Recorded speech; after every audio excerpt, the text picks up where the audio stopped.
صحیح. یہ بتائیں کہ کامیابی اصل ہے کیا؟ دیکھیں بسم اللہ الرحمن الرحیم. لیکن ایک ہے گرینڈ دا لارجر پکچر، ایک کلی لحاظ سے بڑی پکچر جو ہے، اس میں تو ایک ہی جواب ہے، اعوذ باللہ من الشیطان الرجیم، فمن زحزح عن النار وادخل الجنہ فقد فاز. جو جہنم کی آگ سے بچ گیا اور جنت میں داخل ہوا. دو چیزیں ہیں اس میں، ایک کہ اس نے جنت میں جانا ہے اور دوسرا کہ وہ جہنم سے بچ جائے. اب آپ ذرا اس کو پھر سے تو فقط فاز وہ کامیاب ہے. یعنی اس پوری زندگی کے اندر اختتام جو ہونا وہ آخرت کے لحاظ سے الٹیمیٹ گول یہی ہے کہ ہم جتنے بھی انسان جتنے ٹائپس کے ہیں، جتنی مختلف زندگیاں دنیا میں، ان کا الٹیمیٹ کامیابی یہ ہے دنیا کے بعد وہ جنت میں جائے. یہ تو ہو گیا بہت بڑا الٹیمیٹ گول.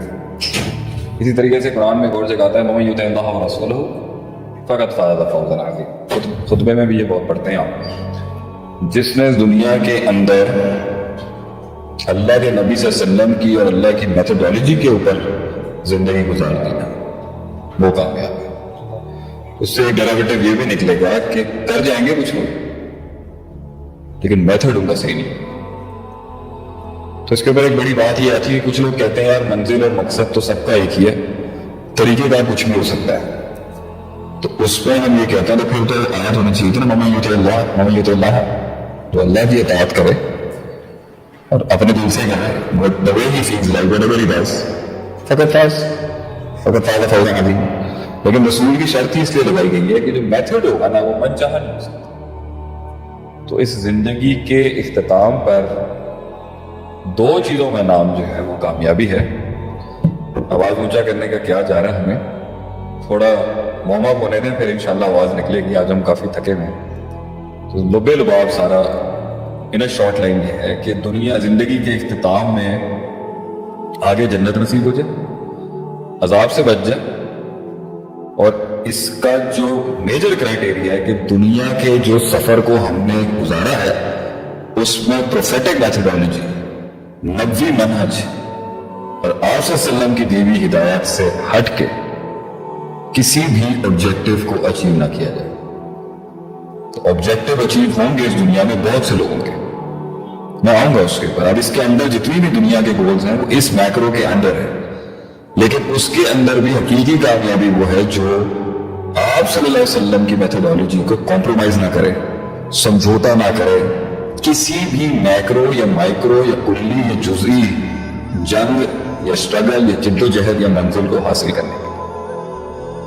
یہ میکرو ہے، اس کو مائنس کر کے دنیا کے اندر کسی بھی اسٹیشن کے لیے جو جد و جہد ہے وہ دنیا کے لحاظ سے تو کامیابی ہو سکتی ہے، حقیقت میں ریئلزم اور ریالٹی کے لحاظ سے وہ اسپرچل ٹائمز میں کامیابی نہیں ہے. تو اسی کو آپ اگر ٹاپک کو ایکسٹینڈ کریں، میں اپنی اس تعریف میں اور جو شریعت سے دی گئی تعریف ہے اس میں یہ نہیں کہوں گا کہ پوائنٹ اے سے پوائنٹ بی تک جانے کا نام کامیابی نہیں ہے. اگر پوائنٹ اے دنیا ہے، پوائنٹ بی آخرت ہے، تو آخرت کو مائنس کر کے کسی بھی اسپیسیفک گول کو اچیو کرنا ہے تو وہ دنیا کی ڈیفینیشن کی کامیابی ہو سکتی ہے، وہ الٹیمیٹ اور گرینڈ کامیابی نہیں ہے. اور دنیا کی بھی کامیابی کے اندر نبوی منہج کی اگر پیروی کی گئی ہے تو وہ اصل کامیابی ہے. اگر وہ نبوی منہج سے ہٹ کر یا آخرت کو مائنس کر کے دنیا میں کسی شخص نے کسی مقام مرتبے کو اچیو کیا ہے تو دنیاوی ٹرمز میں اس کو جو کامیابی کہا جاتا ہے اس کو ڈیفینیٹلی ہم ایک ایج ضرور دیں گے. لیکن ٹوٹیلرین کے اندر اسپرچل ٹرمز میں ڈیوائن کے لحاظ سے اور الٹیمیٹ کے لحاظ سے وہ مسلمانوں کے لیے وہ کامیابی نہیں ہے، وہ دنیا والوں کے لیے کامیابی ضرور ہے. لیکن پوائنٹ یہ ہے کہ مسلمان آخرت کو بھی اچیو کرتا ہے اور دنیا کو بھی اچیو کرتا ہے اس کے پرسپیکٹو ان اے نٹ شیل. زبردست جی. شیخ صاحب نے کامیابی کیا ہے اس کے جواب میں ہمیں بڑا ہی ملخص جواب دیا ہے اپنے ایکسپیرینس اور اپنے علم کے ساتھ. وہ یہ ہے کہ انسان اگر دنیا میں کسی پوائنٹ تک اسٹیشن تک پہنچنے کو کامیابی سمجھتا ہے تو وہ دنیا کی نظر میں کامیابی ہو سکتی ہے، لیکن کیا ہی اچھا ہوتا ہے کہ دنیا میں ایک اسٹیشن تک انسان پہنچتا اور اسی اسٹیشن کے سبب وہ آخرت کے اسٹیشن میں بھی کامیاب ہوتا جو کہ الٹیمیٹ کامیابی کہلاتی ہے.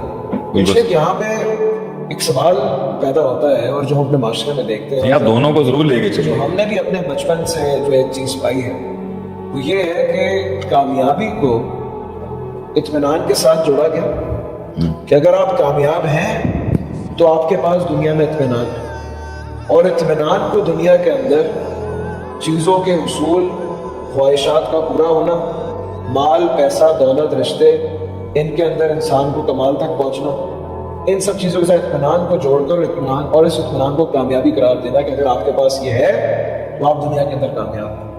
اگر آپ ایک اچھے کریئر نہیں بنا پائے, اگر آپ ایک اچھا بزنس نہیں کر پائے, اگر آپ ایک اچھی جگہ رشتہ نہیں کر پائے, اگر آپ اچھی گاڑی نہیں رکھ پائے, اچھے بنگلے کے اندر آپ نہیں رہ پائے, تو آپ جو ہے کامیاب نہیں. کیا دنیاوی لحاظ سے بھی اگر کہا جائے تو ان سب چیزوں کا حصول کیا بیک وقت ایک ہی وقت میں ممکن ہے؟ اور اگر ممکن نہیں تو پھر انسان کی دنیا میں کامیابی کیا ہے؟ یاد ہے میں ایک دفعہ بیٹھے ہوئے تھے دونوں, اور میں نے پوچھا تھا کہ الفوز کے ساتھ قرآن میں کتنی بار الفوز کے ساتھ صفت آئی ہے؟ تم نے کیا جواب دیا تھا؟ الفوز ذالک الفوز الکبیر بھی ہے, فوز الکبیر بھی ہے, فوز العظیم بھی ہے, اور فوز المبین مبین بھی ہے. بھی ہے. تو اس کے اوپر میرے خیال سے آپ کا ایک کورس بھی ہے جی, جو آپ نے ڈیزائن کیا تھا کہ اللہ تعالیٰ کے پہلے تو الفاظ جو ہے نا قرآن میں جو کلام, اس کے ایک ایک حرف کے اندر بڑی ڈیپتھ ہے. اس ڈیپتھ کو جو جاننے کی کوشش کرے گا, یا اس کو اس کی لت لگ گئی یا اس کی عادت لگ گئی, وہ تو حسن بھائی بہت خاموش بیٹھے ہیں. نہیں شیخ, میں سن رہا ہوں آپ کو. میں ایکچولی لوگوں کی کوشچن سے میں کر رہا ہوں, کافی ماشاء اللہ سے لوگ کے اچھے کمنٹس وغیرہ آ رہے ہیں. تو الفوز کہتے ہیں عربی میں, فاز بھی اسی سے نکلا جو میں نے پہلے آیت پڑھی اب ابھی, فازا فازا فوز. فوز عربک کے اندر سکسیس کے لیے بولا گیا. اب پہلی دو آیتیں جو میں نے پڑھی ہوئے ہیں, فمن زحزح عن النار وادخل الجنہ فقد فاز, جو آگ سے بچ گیا جنت میں داخل ہو گیا وہ کامیاب. من یطع اللہ ورسولہ فقد فاز فوزا عظیما, فاز فوزا عظیما. ٹھیک ہے, وہ صفات لگا کے منصوب آئی ہیں یہاں پر. یہ فازا بھی ہے, وہ کامیاب ہو گیا, اور عظیم کامیابی, فوزا عظیما بھی آ گیا, فوز الکبیر. اب ایک جگہ پر اس فوز کے ساتھ اللہ تعالیٰ نے الکبیر لفظ بولا کہ بڑی دا گریٹسٹ سکسیس. صحیح. ایک انسیڈنٹ کے اوپر اللہ نے بولا تھا گریٹسٹ سکسیس قرآن میں. جتنی بھی میری قوم کے لوگ سن رہے ہیں, میں نے آپ کو بتایا جو آگ سے بچ گیا جنت میں داخل ہو گیا وہ کامیاب. جس نے اللہ کے نبی کی میتھڈالوجی اور اللہ کے بتائے ہوئے پرنسپلز کے مطابق لائف گزاری وہ کامیاب. امیر گزاری, غریب گزاری, اس کا کوئی شرط نہیں لگائی گئی. ٹھیک ہے. تیسرے لیول پہ میں ڈسکس کر رہا ہوں کہ اللہ نے قرآن میں ایک جگہ کہا الفوز الکبیر, اور اصول تفسیر کی بہت بڑی کتاب بھی ہے یہ, شاہ ولی اللہ محدث دہلوی رحمۃ اللہ علیہ کی, الفوز الکبیر, 8ویں سال میں جو پڑھائی جاتی ہے. الفوز الکبیر سورہ بروج میں ہے. یہ اصحاب الخدود کے معاملے کہ وہ ایک بادشاہ ہوتا تھا دقیانوس, یمن کے کسی سدن عربیہ کے اندر. تو وہ بڑا لمبا قصہ ہے. وہ چاہتا اس کی جو سلطنت کھڑی تھی وہ جادو پہ کھڑی تھی. ماشاء اللہ. وہ کھڑے تھے جادو پہ, ان کی سلطنت کھڑی تھی. تو وہ چاہتا تھا کہ میری سلطنت قائم رہے تو میں اپنے ہاؤس کے اندر جادوگروں کی بینچ کو اور اسٹرانگ کروں. تو اس نے ایک بچے کو کہا کہ تم جا کے جادو سیکھا کرو, میرا جو خاص سلطنت کا ٹاپ کلاس بلیک میجیشین.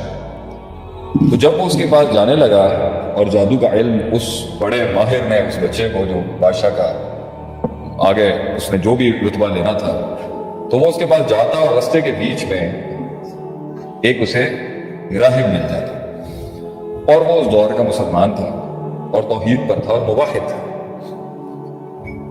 اور سیرت کے باب کے اندر جب ہم پڑھتے ہیں تو جب کانسٹنٹین جو تھا, جو بادشاہ تھا روم کا, جب اس نے عیسائی مذہب کے اندر تحریفات اور بدعات کا انٹروڈکشن کرایا, جو پہلے عیسائیت جو عین توحید پر کھڑی تھی, تو اس وقت اس کمبینیشن کے بعد اس نے موحد عیسائیوں کو وہاں سے باہر نکالا تھا. تو وہ اسکیٹرڈ ہو گئے تھے. تو ان میں سے کچھ پرشیا چلے گئے تھے فارس کی طرف, اور ان میں سے کچھ جو تھے وہ یہ سدن یمن کی طرف آ گئے تھے. تو یہ بھی انہی توحید والے دین کا عیسائی تھا